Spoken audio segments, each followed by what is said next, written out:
Hello guys, welcome back to the channel. This is NEWCASTLE Football Channel. Newcastle United 2, Chelsea 0.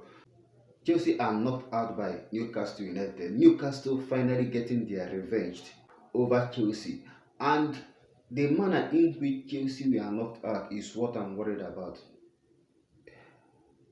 I'm not worried about the fact that we lost the game. But the manner in which we lost this game is what provoked me the more. And the fans that traveled from London to St. James Park, Newcastle United, which is very, very far, those fans deserve every refund from the board. ENZO Maresca put up a lineup that, especially at the defense, you already know the results before the beginning of the match. I talked about Disasi starting ahead of Josh Ashempong at the right hand side, and against Newcastle United you can see why Josh deserves to be starting the games if Reece James and Malo Gusto are not playing. I wonder how Disasi is still playing football club for Chelsea. I'm not here to talk about the own goal. I'm not talking about the own goal, but the overall play of Disasi, not just in this game. I talked about how people were praising the Team B, talking about the amount of goals they score against Panathinaikos, against the likes of Barrow, Gent. Newcastle United presented a tangible opportunity for them to show quality, but the only thing they showed was the reason why they are not starting in the Premier League. They showed their level. They showed that Chelsea, yes, we have depth, but our depth is just depth in numbers, not depth in quality. Not depth in quality. There is no quality in the Team B. We've been playing against weaker opponents in the Conference League. The first game at the CARABAO Cup was against AFC Barrow. The first real test exposed the level of this so-called Team B. And I can tell you that the only player that can walk away with his head so high is Marco Cucurella. Only Marco Cucurella produced what you can tag a decent performance. Other players were just so poor. You can argue with Mikhailo Modric, but our defenders, especially Disasi and Benoit Badiashile, they were just so poor. Makes you wonder why the likes of Humphreys, Afel Gikris, and this Josh Ashempong are not being given opportunities. Yet we spent close to 80 million pounds on these players. We spent 40 million pounds in acquiring Disasi. Yet we kicked out Trevor Chalobah away. Trevor Chalobah was kicked out disrespectfully. He was humiliated, yet Disasi is still starting games for Chelsea. Philip Jorgensen showed his level. For those calling out Robert Sanchez, calling for Jorgensen to start ahead of Robert Sanchez, we have seen the true level of Philip Jorgensen. When the lineup came out, we saw Renato Veiga in the midfield. Remember the last time Renato Veiga started in the midfield against an EPL opponent, he had one of his worst games in Chelsea career. And ENZO Maresca decided to start Renato Veiga in the midfield alongside who? Enzo Fernandez.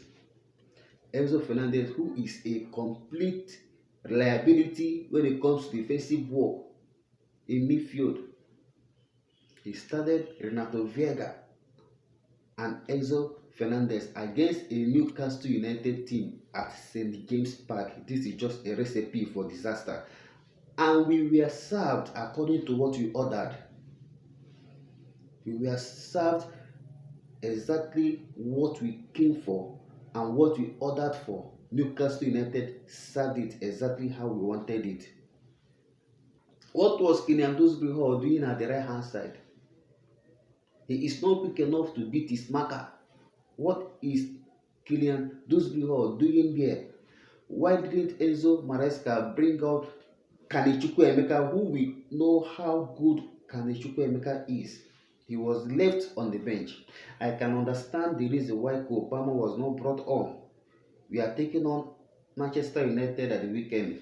After the Manchester United game, we'll be playing Arsenal. And you don't want to risk your best player.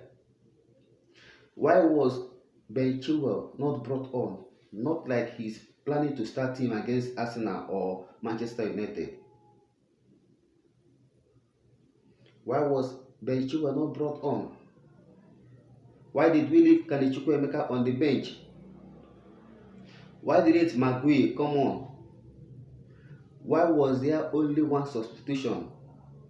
When Nonimadeka was brought on, why did we have only one sub against a Newcastle United team after going down 2-0 in the first half?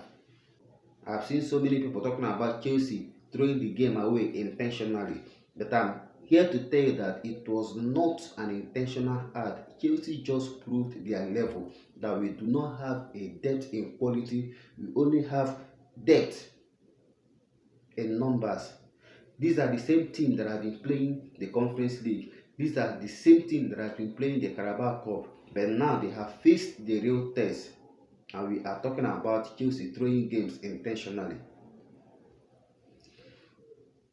With Chelsea existing this Carabao Cup, it will even want more pressure on Enzo Maresca to give these players opportunities, because the Carabao Cup fixtures are off. We only have the Conference League and FA Cup to depend on for this team B to get opportunities. So far, this performance against Newcastle United was concerned. I didn't see any player that stake claim why he should be starting in the EPL.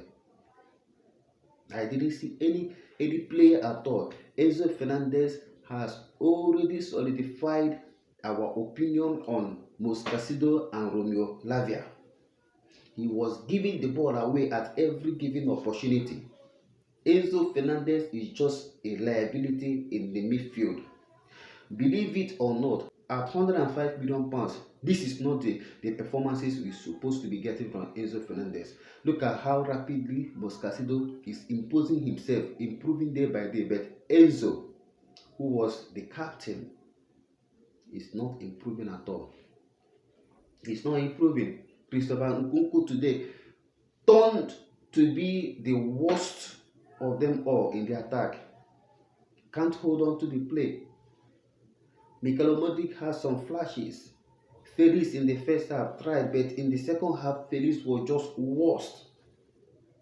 I don't understand the logic of starting Asel Disasi at the right back when you have George Achempo. I don't just get it. Newcastle United away. It is not a game we have to toy play with. I talked about Chelsea not having a good record at St. James Park, and we went to the St. James Park with this level of performance against a Newcastle United team with revenge in their mind, and we put up this kind of performance. This is to show you the level of this team B. From Philip Jorgensen, Benoit Badiashile, Asel Disasi, Enzo Fernandez, Renato Vieira, Kenan Dewsbury-Hall, all these players showed their quality. They showed their level. They are not ready for the EPL games. They are not of the same level with those people starting in the Premier League. They are not just on the level. We just have numbers. We don't have qualities. For those talking about Team B being more clinical than the Team A, we have seen it. First real test. Look at how we fumbled. Just first real test. Newcastle United, they are not Barrow. They are not Panathinaikos. They are not Gent. They had opportunity to stake claims. They had opportunity to impose and show the coach that they can play EPL games. But look at how they responded. For those saying Enzo Maresca purposely threw this game away, I am here to disagree with that notion. There is no coach that will intentionally blow a competition away because you don't know the one you will win. We came to Newcastle United to win. These are the same lineup that started our Conference League games. These are the same lineup that have been starting games for us in the Conference League and the Carabao Cup games. So because we met a decent opponent, that doesn't mean that ENZO MARESCA purposely threw this game away. No. His intention has always been the intention he had against Panathinaikos. It has always been the intention he had when we played Baro. It has always been the intention he had when we played other weaker teams. The only difference this time around that we came up against a quality team that showed the level of our team B. Make sure to stay tuned to the channel because we'll be coming back to give you the player ratings and the worst performance in this game. So make sure your notification bell is turned on. If you are yet to like this video so far, please do well to hit the like button on this video and make sure you are subscribed. Stay cool and stay blessed. Blue always will be the color.